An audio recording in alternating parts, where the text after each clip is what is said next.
Have you ever found yourself trapped in an inner prison? One constructed by the relentless stress of modern business and burnout. The weight of daily demands compounds over time.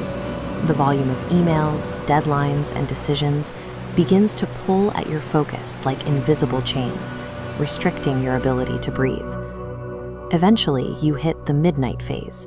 It's that precise moment when the storm of anxiety reaches its peak, leaving you isolated inside a deafening silence.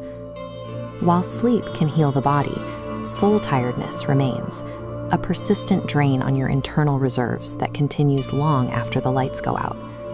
It is fed by unceasing communications, mounting financial burdens, and emotional fatigue. We often attempt to fix this with a day off or by turning off our screens, but these external solutions fail to break the cycle because the captivity is internal. 2,000 years ago in the Roman world, two men named Paul and Silas sat inside a literal stone dungeon. Their backs were bruised and their feet were locked in stocks. They had reached their lowest point, their actual physical midnight. Instead of surrendering to the silence of that cell, they executed a disruptive counteraction.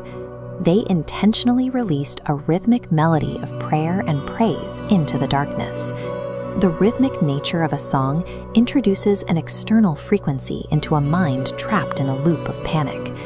By focusing on the melody and the words, the prisoners forced their attention away from the constraints of the cell and onto a different reality.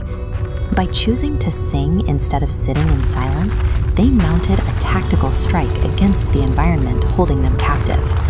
The response to that melody was sudden. The ground shook as the foundations of the ancient prison moved.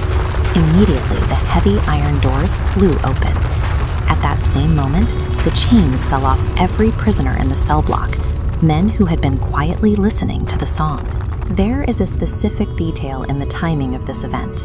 The chains broke and the darkness shattered while it was still night. Their note of victory invited the light into the darkness, ending the power of the cell without waiting for the sun to rise. The heavy business or personal stress you feel right now mirrors the conditions of that ancient dungeon. Intentional, rhythmic morning prayer serves as a practical tool for addressing these psychological chains. The simple act of stopping and breathing creates a necessary pause. It forces the mind to look past the immediate demands of the workday and focus instead on a higher authority. In this framework, your victory is already secured. You simply need to step out of the shadows and into the sanctuary. We do not have to wait for our circumstances to change to experience peace.